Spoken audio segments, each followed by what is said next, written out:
ਕਹਿੰਦੇ ਸੀ ਜੀ ਤੁਹਾਡੇ ਮੁੱਦੇ ਪੂਰੇ ਕਰਾਂਗੇ, ਪਰ ਜਦੋਂ ਸਰਕਾਰ ਬਣ ਜਾਂਦੀ ਸੀਗੀ ਫਿਰ ਉਦੋਂ ਇਹ ਸੱਤਾ ਦੇ ਲਾਲਚੀ ਹੋ ਕੇ ਜੀ ਆਪਦੀਆਂ ਰੋਟੀਆਂ ਸੇਕਣ ਦੇ ਲਈ ਉਹ ਮੁੱਦਿਆਂ ਨੂੰ ਭੁੱਲ ਜਾਂਦੇ ਸਨ। 80% ਜੀ ਹੀਰੋਇਨ ਅਫਗਾਨਿਸਤਾਨ ਤੋਂ ਹੁੰਦੀ ਹੋਈ ਵਾਇਆ ਪਾਕਿਸਤਾਨ ਆਪਣੇ ਪੰਜਾਬ ਦੇ ਵਿੱਚ ਆ ਰਹੀ ਹੈ ਜੀ।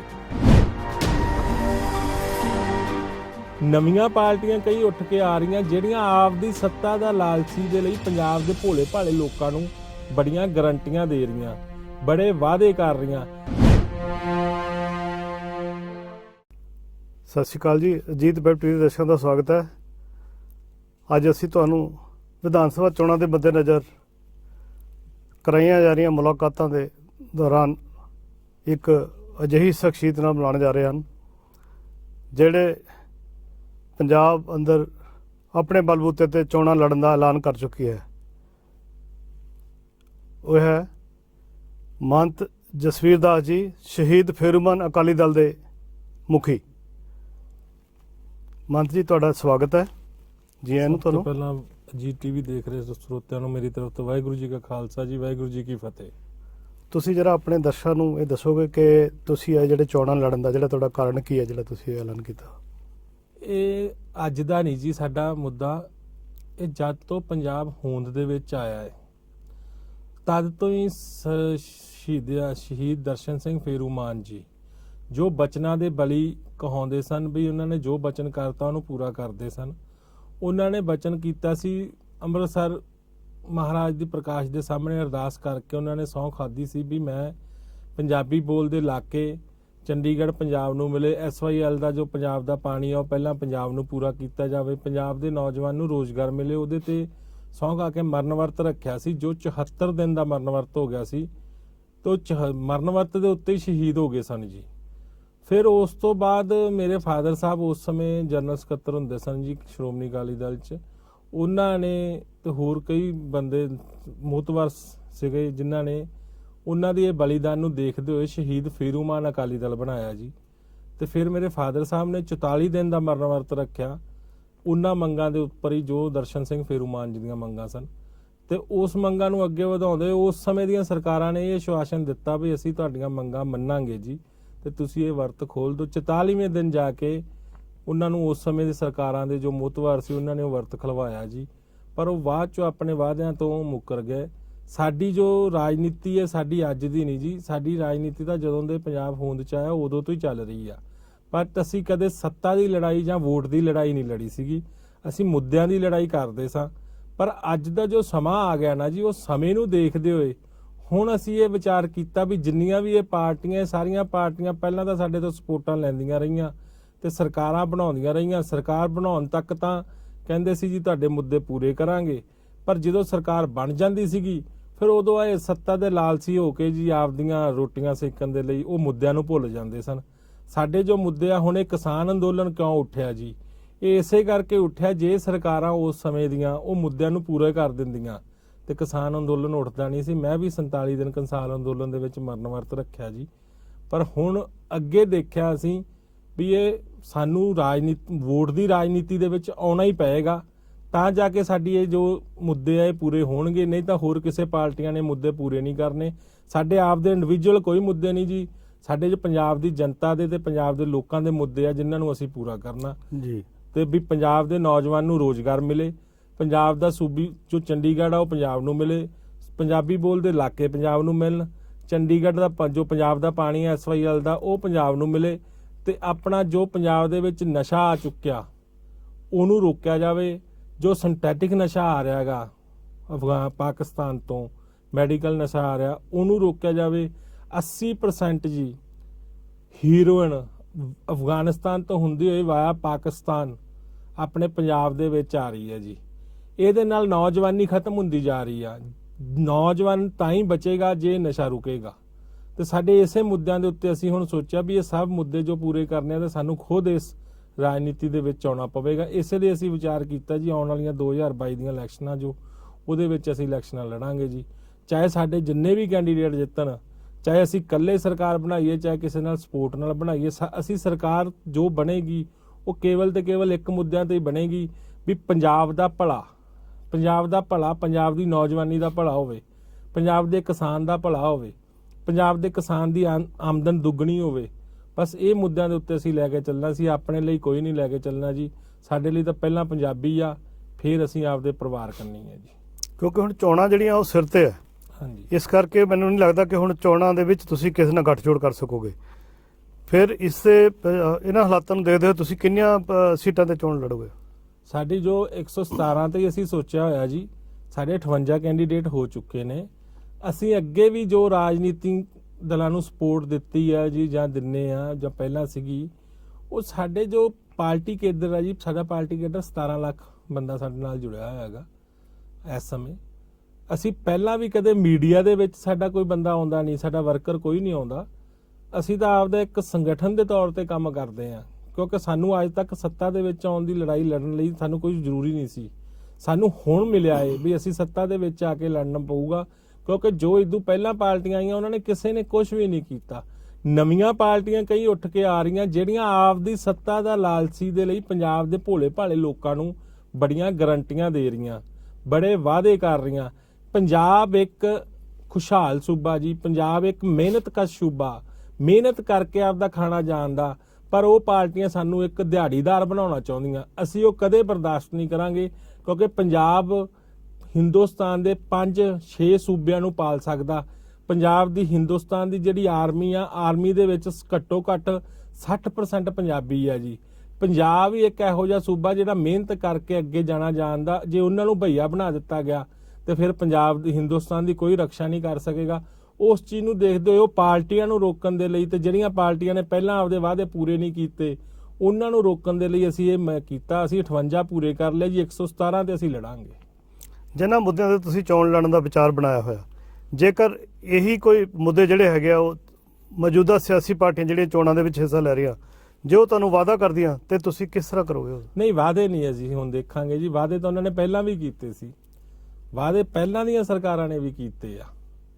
ਇਸੇ ਲਈ ਅਸੀਂ ਇਹ ਵਿਚਾਰ ਕੀਤਾ ਵੀ ਅਸੀਂ ਲੜਾਂਗੇ ਇਕੱਲੇ, ਅਸੀਂ ਕਿਸੇ ਪਾਰਟੀ ਨਾਲ ਨਹੀਂ ਲੜਾਂਗੇ। ਜੇ ਵਾਅਦੇ ਉਹਨਾਂ ਨੇ ਪੂਰੇ ਕਰਨੇ ਹੁੰਦੇ ਤਾਂ ਫਿਰ ਆ 60 ਸਾਲ ਦਾ ਸਮਾਂ ਨਹੀਂ ਲੱਗਦਾ ਸੀਗਾ ਜੀ, ਜੋ ਹੁਣ ਲੱਗਿਆ ਹੈਗਾ। ਕਿਉਂਕਿ ਹੁਣ ਉਹ ਪਾਰਟੀਆਂ ਜਿਹੜੀਆਂ ਆਈਆਂ, ਹੁਣ ਤਾਂ ਉਹੀ ਹੈ ਜਿਹੜਾ ਸਾਡੇ ਨਾਲ ਟੇਬਲ ਤੇ ਆ ਕੇ ਬੈਠੇਗਾ, ਸੱਤਾ ਦੇ ਵਿੱਚ ਹੋਣਗੇ।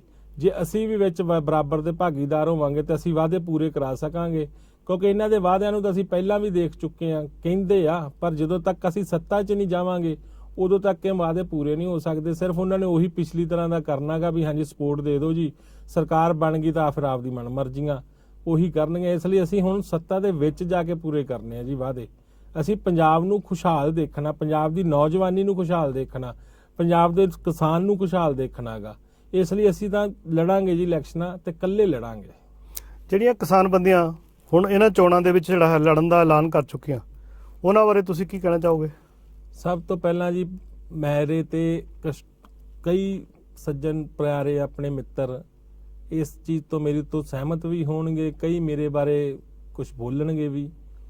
ਜੋ ਕੰਮ ਜਥੇਬੰਦੀਆਂ ਨੇ ਹੁਣ ਕੀਤਾ, ਸਾਰੀਆਂ ਨਹੀਂ, ਜਥੇਬੰਦੀਆਂ ਦੇ ਜੋ ਆਗੂ ਸੀ ਸਾਡੇ ਪਿਆਰੇ ਰਾਜੋਵਾਲ ਸਾਹਿਬ, ਜੇ ਉਹਨਾਂ ਨੇ ਆਹੀ ਕੰਮ ਕਰਨਾ ਸੀ ਤੇ ਫਿਰ ਸਾਡਾ 800-700 ਵਿਚਾਰਾ ਕਿਸਾਨ ਕਿਉਂ ਮਰਵਾਇਆ ਉੱਥੇ? ਜਦੋਂ ਪਹਿਲੇ ਦਸੰਬਰ ਦੇ ਵਿੱਚ ਕਿਸਾਨਾਂ ਨੂੰ ਸਰਕਾਰ ਨੇ ਕਹਿਤਾ ਸੀ ਅਸੀਂ 2024 ਤੱਕ ਇੱਕ ਜਿਹੜਾ ਕਾਨੂੰਨ ਆ ਉਹਦੇ ਤੇ ਰੋਕ ਲਾ ਦਿੰਨੇ ਆ, ਤੇ 2024 ਤੋਂ ਬਾਅਦ ਤੁਸੀਂ ਜਿਵੇਂ ਕਰਨਾ ਕਰ ਲਿਓ। 800 ਆਪਣਾ ਸ਼ਹੀਦ ਕਿਉਂ ਕਰਾਇਆ ਵਿਚਾਰਾ ਕਿਸਾਨ ਉੱਥੇ?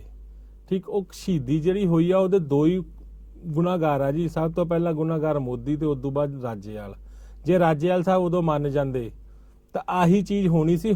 ਉਦੋਂ ਤਾਂ ਗਰੰਟੀ ਸੀ ਵੀ 2024 ਤੱਕ ਇਹ ਕਾਨੂੰਨ ਲਾਗੂ ਨਹੀਂ ਹੋਣਗੇ, ਪਰ ਹੁਣ ਕੋਈ ਗਰੰਟੀ ਨਹੀਂ ਗੀ। ਹੁਣ ਆ ਪੰਜਾਬ ਦੀਆਂ ਇਲੈਕਸ਼ਨਾਂ ਨਿਕਲਦੇ ਸਾਰ ਦੁਬਾਰਾ ਵੀ ਲਾਗੂ ਹੋ ਸਕਦੇ ਨੇ, ਤੇ ਉਦੋਂ ਤਾਂ ਇਹ ਜਥੇਬੰਦੀਆਂ ਇਕੱਠੀਆਂ ਖੜੀਆਂ ਸੀ, ਪਰ ਹੁਣ ਇਹ ਜਥੇਬੰਦੀਆਂ ਇਕੱਠੀਆਂ ਨਹੀਂ ਗੀਆਂ। ਹੁਣ ਇਹਨਾਂ ਦਾ ਅਸਲੀ ਲਾਲਚ ਸਾਹਮਣੇ ਆ ਗਿਆ ਵੀ ਹਾਂਜੀ ਉਸ ਸਮੇਂ ਤੇ ਮੈਂ ਖੁਦ ਬੈਠਾ ਜੀ ਗਵਾਹ, ਮੈਂ ਰਾਜੇਵਾਲ ਸਾਹਿਬ ਨੂੰ ਫੋਨ ਕੀਤਾ ਸੀ ਆਪਣਾ ਜਦੋਂ ਅੰਦੋਲਨ ਸ਼ੁਰੂ ਹੋਣਾ ਸੀ ਉਸ ਤੋਂ ਪਹਿਲਾਂ 5-7 ਦਿਨ ਪਹਿਲਾਂ। ਮੈਂ ਕਿਹਾ ਜੀ ਰਾਜੇਵਾਲ ਸਾਹਿਬ, ਮੈਂ ਦਰਸ਼ਨ ਸਿੰਘ ਫੇਰੂਮਾਨ ਜੀ ਦੀ ਸੰਸਥਾ ਕਰਨੀਓ ਆ, ਅਸੀਂ ਪੰਜਾਬ ਲਈ ਬਲੀਦਾਨ ਦਿੱਤੇ ਆ। ਮੇਰੇ ਫਾਦਰ ਸਾਹਿਬ ਨੇ ਵੀ ਮਰਨ ਵਰਤ ਰੱਖਿਆ, ਦਰਸ਼ਨ ਸਿੰਘ ਫੇਰੂਮਾਨ ਸਾਹਿਬ ਨੇ ਵੀ ਮਰਨ ਵਰਤ ਰੱਖ ਕੇ ਆਪਣੀ ਸ਼ਹੀਦੀ ਦਿੱਤੀ ਆ। ਹੁਣ ਪੰਜਾਬ ਦੀ ਜਵਾਨੀ ਲਈ, ਪੰਜਾਬ ਦੀ ਕਿਸਾਨੀ ਲਈ ਲੋੜ ਪਈ ਆ। ਹੁਣ ਮੈਂ ਵੀ ਉਸ ਚੀਜ਼ ਤੇ ਚੱਲਦਾ ਹੋਇਆ, ਮੈਂ ਵੀ ਇਹ ਕਿਸਾਨ ਜਥੇਬੰਦੀਆਂ ਦਾ ਸਾਥ ਦਿੰਦਾ ਹੋਇਆ ਤੁਹਾਡੇ ਝੰਡੇ ਥੱਲੇ, ਤੁਹਾਡੇ ਬੈਨਰ ਥੱਲੇ ਜਿੱਥੇ ਆਪਾਂ ਜਾ ਕੇ ਅੰਦੋਲਨ ਕਰਨਾ ਉੱਥੇ ਮੈਂ ਮਰਨ ਵਰਤ ਤੇ ਬੈਠੂੰਗਾ। ਤੇ ਰਾਜੇਵਾਲ ਦਾ ਅੱਗੋਂ ਮੈਨੂੰ ਜਵਾਬ ਕੀ ਸੀ ਜੀ, ਕਹਿੰਦੇ ਜੀ ਇਹ ਤੁਹਾਡੀ ਰਾਜਨੀਤਿਕ ਪਾਰਟੀ ਆ ਜੀ, ਇਹਦੇ ਲਈ ਅਸੀਂ ਨਹੀਂ ਤੁਹਾਨੂੰ ਵਿੱਚ ਲੈਣਾ, ਤੁਸੀਂ ਕਰਨਾ ਜੋ ਕਰਨਾ ਤੁਸੀਂ ਆਪਣਾ ਕਰੋ, ਅਸੀਂ ਤੁਹਾਨੂੰ ਆਪਦੇ ਨਾਲ ਨਹੀਂ ਰਲਾਉਣਾ। ਤੇ ਮੈਂ ਉਹਨਾਂ ਨੂੰ ਕਿਹਾ ਜੀ, ਮੈਂ ਕਿਹਾ ਸਾਡੀ ਕਿਹੜੀ ਅਸੀਂ ਇਲੈਕਸ਼ਨ ਲੜੀ ਅੱਜ ਤੱਕ, ਕਿਹੜਾ ਸਾਡਾ ਕੋਈ ਐਮਐਲਏ ਬਣਿਆ, ਕਿਹੜਾ ਸਾਡਾ ਕੋਈ ਐਮਪੀ ਬਣਿਆ, ਸਾਡੀ ਰਾਜਨੀਤਿਕ ਪਾਰਟੀ ਕਿੱਥੋਂ ਹੋ ਗਈ? ਅਸੀਂ ਤਾਂ ਜਿਹੜੇ ਮੰਗਾਂ ਦੇ ਲਈ ਤੁਸੀਂ ਲੜ ਰਹੇ ਹੋ ਅੱਜ, ਅਸੀਂ ਉਹ ਮੰਗਾਂ ਲਈ ਬਲੀਦਾਨ ਦਿੱਤੇ ਨੇ ਸਾਡੇ ਬਜ਼ੁਰਗਾਂ ਨੇ, ਤੇ ਅੱਜ ਤੁਸੀਂ ਸਾਨੂੰ ਰਾਜਨੀਤਿਕ ਪਾਰਟੀ ਬਣਾ ਰਹੇ ਹੋ। ਰਾਜਨੀਤਿਕ ਤਾਂ ਉਹਨੇ ਖੁਦ ਬਣ ਗਏ, ਖੁਦ ਰਾਜਨੀਤਿਕ ਬਣ ਗਏ। ਜੇ ਇਹੀ ਕੰਮ ਕਰਨਾ ਸੀ ਤਾਂ ਦੂਜੀਆਂ ਪਾਰਟੀਆਂ ਨੂੰ ਕਿਉਂ ਨਹੀਂ ਚੜਾਇਆ ਜੀ ਇੱਥੇ? ਕੇਵਲ ਤੇ ਕੇਵਲ ਅਰਵਿੰਦ ਕੇਜਰੀਵਾਲ ਨੂੰ ਕਿਉਂ ਇਹਨਾਂ ਨੇ ਅੱਗੇ ਚੜਾਇਆ? ਮੈਂ ਪੰਜਾਬ ਦੇ ਭਰਾਵਾਂ ਨੂੰ ਦੱਸਣਾ ਚਾਹਾਂਗਾ, ਭਰਾਵੋ ਰਾਜੇਵਾਲ ਸਾਹਿਬ ਤੋਂ ਪੁੱਛੋ ਤੁਸੀਂ, ਹੋਰ ਪਾਰਟੀਆਂ ਨੂੰ ਤਾਂ ਕਿਸੇ ਨੂੰ ਚੜਨ ਨਹੀਂ ਦਿੱਤਾ। ਅਰਵਿੰਦ ਕੇਜਰੀਵਾਲ ਨੂੰ ਉੱਥੇ ਬੁਲਾ ਕੇ ਉਹਨਾਂ ਤੇ ਬੰਦਿਆਂ ਤੋਂ ਨਾਲ ਸਪੋਰਟ ਵੀ ਲੈ ਰਹੇ ਆ, ਉਹਨਾਂ ਦੀ ਸਰਕਾਰ ਤੋਂ ਸਪੋਰਟ ਵੀ ਲੈ ਰਹੇ ਆ, ਤੇ ਅਰਵਿੰਦ ਕੇਜਰੀਵਾਲ ਉੱਥੇ ਆ ਵੀ ਰਿਹਾ। ਦੂਜੇ ਜੇ ਕੋਈ ਪਾਰਟੀਆਂ ਦੇ ਬੰਦੇ ਆਉਂਦੇ ਆ ਤੇ ਉਹਨਾਂ ਦੀਆਂ ਪੱਗਾਂ ਲਾਈਆਂ ਜਾਂਦੀਆਂ, ਉਹਨਾਂ ਨੂੰ ਕੁੱਟਿਆ ਜਾਂਦਾ, ਠੀਕ ਜੀ। ਤੇ ਅਰਵਿੰਦ ਕੇਜਰੀਵਾਲ ਇੱਕ ਇਹੋ ਜਿਹਾ ਸ਼ਖਸ ਸੀ ਜਿਹੜਾ ਦੂਰੀ ਰਾਜਨੀਤੀ ਖੇਡਿਆ। ਜਿੱਦੇ ਸਰਕਾਰ ਨੇ, ਸੈਂਟਰ ਨੇ ਇਹ ਕਾਲੇ ਕਾਨੂੰਨ ਲਾਗੂ ਕੀਤੇ ਸੀ, ਅਰਵਿੰਦ ਕੇਜਰੀਵਾਲ ਨੇ 5 ਦਿਨਾਂ ਬਾਅਦ ਦਿੱਲੀ 'ਚ ਕਾਲੇ ਕਾਨੂੰਨ ਲਾਗੂ ਕਰਤੇ ਸੀ। ਜੇ ਅਰਵਿੰਦ ਕੇਜਰੀਵਾਲ ਸਾਡੇ ਨਾਲ ਖੜਾ ਸੀ ਤੇ ਫਿਰ ਇਹ ਕਾਨੂੰਨ ਕਿਉਂ ਲਾਗੂ ਕੀਤੇ ਜੀ ਦਿੱਲੀ 'ਚ? ਇਹ ਰਾਜੇਵਾਲ ਸਾਹਿਬ ਤੋਂ ਤੇ ਅਰਵਿੰਦ ਕੇਜਰੀਵਾਲ ਤੋਂ ਪੁੱਛਣ। ਅੱਜ ਕਹਿਣਗੇ ਜੀ ਸਾਨੂੰ ਕਰਨੇ ਪੈਣੇ, ਕਿਵੇਂ ਕਰਨੇ ਪੈਣੇ ਸੀ? ਪੰਜਾਬ ਦੀ ਵਿਧਾਨ ਸਭਾ ਦੇ ਵਿੱਚ ਵੀ ਲਿਆਂਦਾ ਸੀ ਜੀ ਬਿੱਲ, ਤੇ ਕੇਜਰੀਵਾਲ ਵੀ ਬਿੱਲ ਲਿਆ ਸਕਦਾ ਸੀ, ਬਿੱਲ ਲਿਆ ਕੇ ਰੋਕ ਸਕਦਾ ਸੀ, ਪਰ ਕੇਜਰੀਵਾਲ ਪੰਜਾਬ ਦੇ ਲਈ ਨਹੀਂ ਕੁਝ ਕਰ ਰਿਹਾ ਸੀ, ਕਿਸਾਨੀ ਲਈ ਨਹੀਂ, ਉਹਨੂੰ ਤਾਂ ਆਪਦਾ ਸੀ। ਉਹ ਸਿਰਫ ਤੇ ਸਿਰਫ ਅੱਜ ਵੀ ਰਾਜਨੀਤੀ ਜੋ ਕਰ ਰਿਹਾ, ਆਪਦੀ ਸੱਤਾ ਦੀ ਰਾਜਨੀਤੀ ਕਰ ਰਿਹਾ, ਉਹਨੂੰ ਪੰਜਾਬੀਆਂ ਨਾਲ ਕੁਝ ਨਹੀਂਗਾ, ਉਹ ਪੰਜਾਬ ਦੇ ਕਿਸਾਨਾਂ ਨਾਲ ਉਹਨੂੰ ਕੋਈ ਪਿਆਰ ਨਹੀਂਗਾ। ਅੱਜ ਇਹ ਕਿਹੜੇ ਮੂੰਹ ਨਾਲ ਰਾਜੇਵਾਲ ਸਾਹਿਬ ਜਾ ਕੇ ਵੋਟ ਮੰਗਣਗੇ?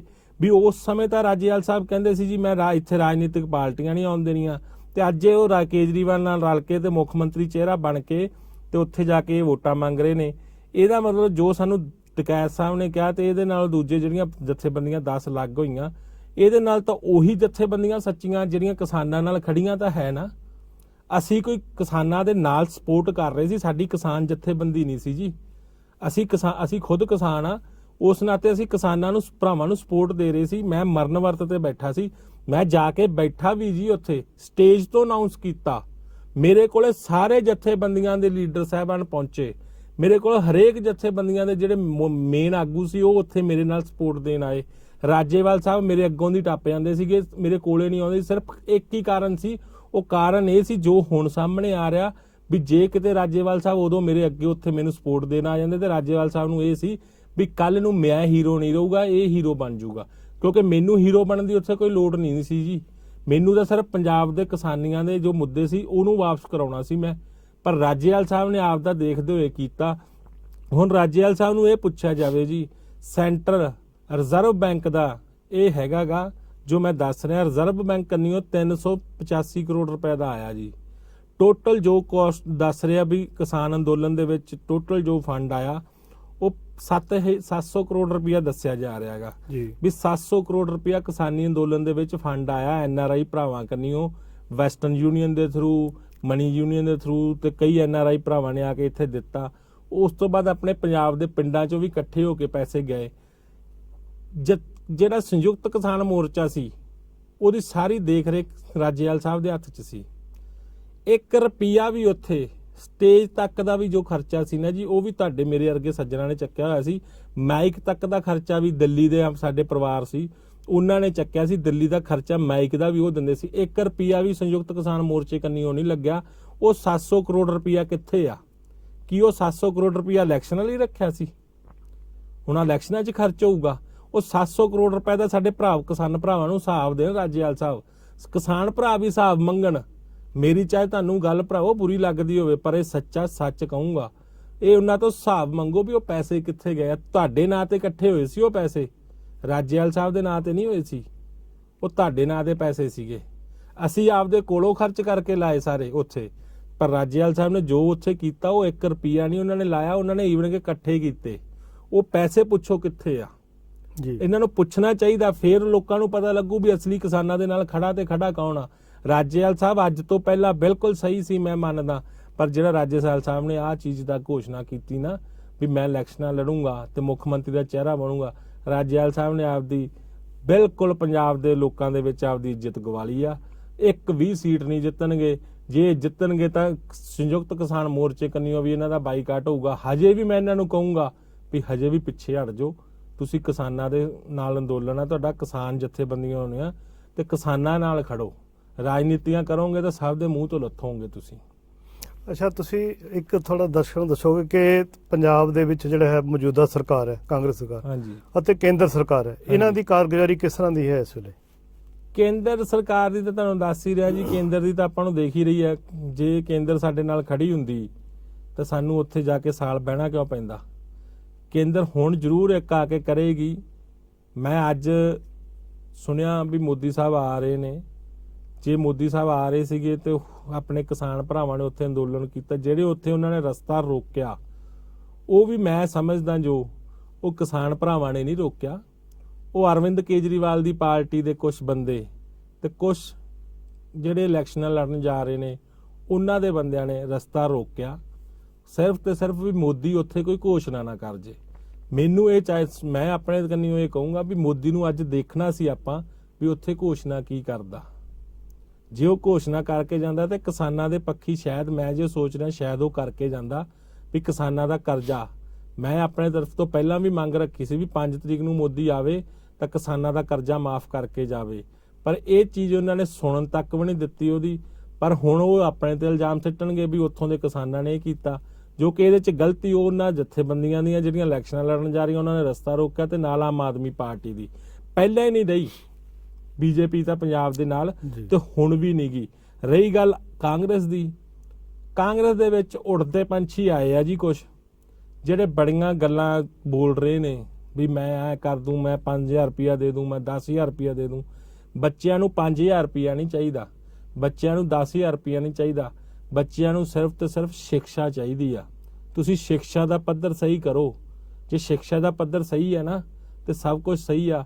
ਉਹ ਉੜਤੇ ਪੰਛੀ ਆਏ ਨੇ ਕਾਂਗਰਸ 'ਚ ਤੇ ਆਪਦੀ ਡਾਰੀ ਅੱਜ ਇੱਥੋਂ ਚੋਗਾ ਚੁਗ ਰਹੇ ਨੇ, ਕੱਲ ਨੂੰ ਇੱਥੋਂ ਚੋਗਾ ਜਿਹੜਾ ਚੁਗ ਲਿਆ ਚੋਗਾ ਚੁੱਕ ਕੇ ਲਿਜਾ ਕੇ ਫੇਰ ਉੱਡ ਕੇ ਜਾ ਕੇ ਦੂਜੀ ਛਤਰੀ ਤੇ ਬਹਿ ਜਾਣਗੇ। ਉਹ ਛਤਰੀਆਂ ਬਦਲਣ ਦੇ ਆਦੀ ਨੇ ਤੇ ਅੱਜ ਵੀ ਉਹ ਛਤਰੀ ਬਦਲ ਕੇ ਘੁੰਮ ਰਹੇ ਨੇ ਕਾਂਗਰਸ ਦੇ ਵਿੱਚ। ਚਲੋ ਹੁਣ ਥੋੜੀ ਜਿਹੀ ਲੋਕਾਂ ਨੂੰ ਆਸ ਹੋਈ ਸੀਗੀ ਵੀ ਹਾਂਜੀ ਕੋਈ ਕੰਮ ਹੋਊਗਾ, ਪਰ ਉਹ ਵੀ ਆਸ ਟੁੱਟ ਗਈ ਆ ਲੋਕਾਂ ਦੀ। ਇਸੇ ਲਈ ਹੁਣ ਮੈਂ ਚਾਹ ਰਿਹਾ ਵੀ ਇਸੇ ਲਈ ਅਸੀਂ ਸੋਚ ਕੇ ਕੀਤਾਗਾ ਵੀ ਹੁਣ ਅਸੀਂ ਆਪ ਇਲੈਕਸ਼ਨਾਂ ਚਾਹਾਂਗੇ। ਲੋਕਾਂ ਨੂੰ ਇਨਸਾਫ ਚਾਹੀਦਾ, ਲੋਕਾਂ ਨੂੰ ਬੇਅਦਬੀ ਦਾ ਇਨਸਾਫ ਚਾਹੀਦਾ। ਸਰਕਾਰ ਹੋਵੇ ਤੇ 10 ਮਿੰਟਾਂ ਦੇ ਵਿੱਚ ਇਨਸਾਫ ਮਿਲ ਜਾਂਦਾ ਜੀ।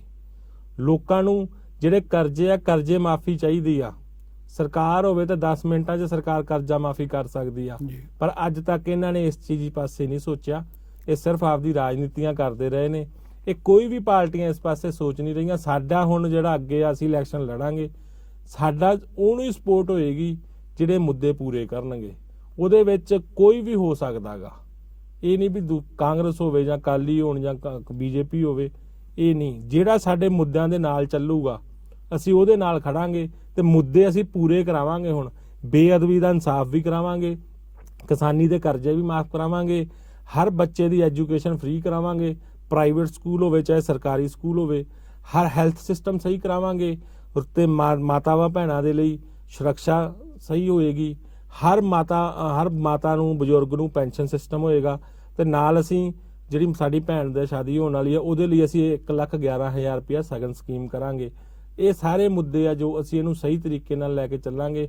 ਹੈਲਥ ਸਿਸਟਮ, ਖਾਸ ਕਰਕੇ ਪੰਜਾਬ ਦਾ ਹੈਲਥ ਸਿਸਟਮ ਹਰੇਕ ਵਰਗ ਲਈ, ਚਾਹੇ ਉਹ ਕਰੋੜਾਪਤੀ ਆ ਚਾਹੇ ਉਹ ਵਿਚਾਰਾ ਦਿਹਾੜੀਦਾਰੀ ਕਰਦਾ, ਜੋ ਕਰੋੜਾਪਤੀ ਨੂੰ ਸਹੂਲਤ ਮਿਲੂਗੀ ਉਹੀ ਦਿਹਾੜੀਦਾਰ ਨੂੰ ਸਹੂਲਤ ਮਿਲੂਗੀ। ਹੈਲਥ ਸਿਸਟਮ ਫ੍ਰੀ ਹੋਏਗਾ ਪੰਜਾਬ 'ਚ, ਉਹ ਸਰਕਾਰ ਕਰਨੀ ਹੋਏਗਾ, ਚਾਹੇ ਉਹ ਪ੍ਰਾਈਵੇਟ ਹਸਪੀਟਲ 'ਚ ਕਰਾਵੇ ਚਾਹੇ ਉਹ ਗਵਰਨਮੈਂਟ ਹਸਪੀਟਲ 'ਚ ਕਰਾਵੇ। ਹਰ ਲਈ ਇੱਕ ਚੀਜ਼, ਇੱਕ ਪ੍ਰਣਾਲੀ ਹੋਏਗੀ। ਇਹ ਨਹੀਂ ਬਈ ਅਮੀਰ ਆ ਤੇ ਉਹਦੇ ਲਈ ਬਹੁਤ ਵਧੀਆ ਸਹੂਲਤਾਂ ਤੇ ਗਰੀਬ ਆ ਤੇ ਉਹ ਵਿਚਾਰਾ ਲਾਈਨ 'ਚ ਲੱਗਿਆ ਹੋਇਆ। ਇਹ ਸਿਸਟਮ ਨਹੀਂ ਹੋਏਗਾ। ਸਭ ਇੱਕ ਖਿੜਕੀ ਰਾਹੀਂ ਲੰਘੇਗਾ, ਚਾਹੇ ਉਹ ਅਮੀਰ ਆ ਚਾਹੇ ਉਹ ਗਰੀਬ ਆ, ਸਭ ਨੂੰ ਬਰਾਬਰ ਦਾ ਹੱਕ ਮਿਲੇਗਾ ਜੀ। ਤੇ ਹੁਣ ਜਿਹੜੀ ਗੱਲ ਹੈਗੀ ਆ ਵੀ ਸਾਡੀ ਆਪਦੀ ਅੱਗੇ ਦੀ, ਕੇਵਲ ਤੇ ਕੇਵਲ ਸਭ ਪਾਰਟੀਆਂ ਦੇ ਨਾਲ ਅਸੀਂ ਰਲਣ ਨੂੰ ਤਿਆਰ ਆ ਜੀ, ਸਿਰਫ ਕੇਜਰੀਵਾਲ ਅਸੀਂ ਰਲਣ ਨੂੰ ਨਹੀਂ ਤਿਆਰ। ਜੀ ਕੇਜਰੀਵਾਲ ਨਾਲ ਰਲਣ ਨੂੰ ਤਿਆਰ ਇਸ ਲਈ ਨਹੀਂ ਜੀ ਕਿਉਂਕਿ ਕੇਜਰੀਵਾਲ ਇੱਕ ਇਨਸਾਨ ਇਹੋ ਜਿਹਾ ਸਾਡੀ ਆਮ ਆਦਮੀ ਪਾਰਟੀ ਨਹੀਂ ਮਾੜੀ, ਆਮ ਆਦਮੀ ਪਾਰਟੀ ਬਹੁਤ ਅੱਛੀ ਪਾਰਟੀ ਆ, ਉਹਦੇ ਚ ਲੋਕ ਬੜੇ ਅੱਛੇ ਨੇ, ਸਭ ਅੱਛੇ ਨੇ, ਪਰ ਪੰਜਾਬ ਦੇ ਜਿਹੜੇ ਸਾਡੇ ਭੋਲੇ ਭਾਲੇ ਲੋਕ ਆ ਨਾ ਉਹਨਾਂ ਨੂੰ ਅਸਲ ਚਿਹਰਾ ਦੇਖ ਨਹੀਂ ਰਿਹਾ। ਇਹਦਾ ਅਸਲ ਚਿਹਰਾ ਇਹ ਆ, ਮੈਂ ਕੇਜਰੀਵਾਲ ਨੂੰ ਕੁਝ ਕੁਐਸਚਨ ਤੁਹਾਡੇ ਥਰੂ ਕਰਾਂਗਾ ਜੀ, ਉਹਨਾਂ ਦਾ ਜਵਾਬ ਦੇਵੇ ਜੇ ਸੱਚਾ। ਤੇ ਯੂਪੀ ਦੇ ਵਿੱਚ ਤੋਕਿਰ ਦਾ ਨਾਂ ਦਾ ਬੰਦਾ ਜੀ ਇੱਕ, ਉਹ ਅੱਛਾ ਮਿੱਤਰ ਆ ਕੇਜਰੀਵਾਲ ਦਾ, ਉਹਦੇ ਨਾਲ ਇਹ ਦੁਬਈ ਕੀ ਕਰਨ ਗਿਆ ਸੀ ਜੀ, ਨੰਬਰ 1। ਨੰਬਰ 2, ਜਦੋਂ ਪਿਛਲੀਆਂ ਇਲੈਕਸ਼ਨਾਂ ਹੋਈਆਂ ਸੀ ਮੋਗੇ ਦੇ ਨਾਲ ਪਿੰਡ ਪੈਂਦਾ ਜੀ ਖਾਲਿਸਤਾਨ ਅੱਤਵਾਦੀ ਗਰੁੱਪ ਵਾਲਿਆਂ ਦਾ, ਉਹਨਾਂ ਦੇ ਘਰੇ ਰਾਤ ਨੂੰ ਕਿਉਂ ਠਹਿਰਿਆ ਸੀ? ਜਿਹੜੇ ਉਹ ਗਰੁੱਪ ਦਾ ਹੈੱਡ ਆ ਉਸ ਤੋਂ 200-250 ਕਰੋੜ ਰੁਪਏ ਨੂੰ ਪਿਛਲੀ ਫੰਡਿੰਗ ਆਈ ਸੀ ਕਿ ਨਹੀਂ ਆਈ ਸੀ? ਇਹ ਗੱਲਾਂ ਦਾ ਜਵਾਬ ਦੇਵੇ ਜੀ, ਕਿਉਂਕਿ ਇਹ ਬੰਦਾ ਅੱਜ ਪੰਜਾਬ ਦੇ, ਕਿਉਂਕਿ ਪੰਜਾਬੀਆਂ ਦਾ ਦਿਲ ਬੜੀ ਜਲਦੀ ਪਸੀਸਦਾ, ਬੜੀ ਜਲਦੀ ਦੂਜੇ ਤੇ ਵਿਸ਼ਵਾਸ ਕਰਦੇ ਨੇ। ਇਹ ਵਿਸ਼ਵਾਸ ਕਰਵਾ ਕੇ ਨਾ ਆਪਦੇ ਉੱਤੇ ਇਹਨੇ ਪੰਜਾਬ 'ਚ ਉਹੀ 1980-85 ਤੋਂ ਜੋ ਮਾਹੌਲ ਚੱਲਿਆ ਸੀ 96 ਤੱਕ, ਇਹਨੇ ਉਹੀ ਮਾਹੌਲ ਲਿਆਉਣਾ ਜੀ। ਇਹਦਾ ਸਿਰਫ ਤੇ ਸਿਰਫ ਉਹਨਾਂ ਨਾਲ ਇਹ ਕੰਟਰੈਕਟ ਹੋਇਆ ਐਕਤੀ ਇਹਨੂੰ ਉਹ 500 ਕਰੋੜ ਰੁਪਇਆ ਫੰਡ ਦੇ ਰਹੇ ਆ ਜੀ ਖਾਲਿਸਤਾਨ ਪੱਖੀ ਲੋਕ। ਇਹਦਾ ਇਹੀ ਕੰਟਰੈਕਟ ਹੋਇਆ ਉਹਨਾਂ ਨਾਲ ਵੀ ਤੂੰ ਪੰਜਾਬ 'ਚ ਇੱਕ ਵਾਰੀ ਸਰਕਾਰ ਲਿਆ, ਅਸੀਂ ਤੈਨੂੰ ਪੈਸਾ ਦਿੰਨੇ ਆ, ਜਿੰਨਾ ਲੱਗਦਾ ਲਾ, ਲੋਕਾਂ ਨੂੰ ਜੋ ਤੂੰ ਝੂਠ ਸੱਚ ਕਹਿਣਾ ਕਹਿ, ਪਰ ਸਰਕਾਰ ਲਿਆ। ਸਰਕਾਰ ਲਿਆ ਕੇ ਤੂੰ ਪਾਸੇ ਹੋ ਕੇ ਬਹਿ ਕੇ ਆਪਦਾ ਕੰਮ ਕਰ। ਅਸੀਂ ਪੰਜਾਬ 'ਚ ਪਾਕਿਸਤਾਨ ਥਰੂ ਅਸਲਾ ਭਰਾਂਗੇ 5 ਸਾਲ ਤੱਕ, 5 ਸਾਲ ਤੱਕ ਅਸਲਾ ਭਰ ਕੇ ਉਦੋਂ ਬਾਅਦ ਤੂੰ ਆਪਦੀ ਸਰਕਾਰ ਛੱਡ ਕੇ ਦਿੱਲੀ ਭੱਜ ਜੀ 5 ਸਾਲ ਪੂਰੇ ਕਰਕੇ, ਅਸੀਂ ਖਾਲਿਸਤਾਨ ਦਾ ਮੁਹਿੰਮ ਸ਼ੁਰੂ ਕਰ ਦਾਂਗੇ। ਅਸਲੀ ਇਹਦਾ ਇਹੀ ਹੈ ਜੀ, ਪੰਜਾਬ 'ਚ ਆਉਣ ਵਾਲੇ ਅਗਰ ਕੇਜਰੀਵਾਲ ਦੀ ਸਰਕਾਰ ਆ ਗਈ ਤਾਂ ਭਾਈ ਸਾਹਿਬ ਮੈਂ ਤੁਹਾਨੂੰ ਦੱਸ ਦੇਣਾ ਅਗਲੇ 5 ਸਾਲਾਂ ਬਾਅਦ ਇੱਥੇ ਪੰਜਾਬ 'ਚ ਖਾਲਿਸਤਾਨ ਦੀ ਮੁਹਿੰਮ ਇਸ ਤਰ੍ਹਾਂ ਖੜੀ ਹੋਏਗੀ।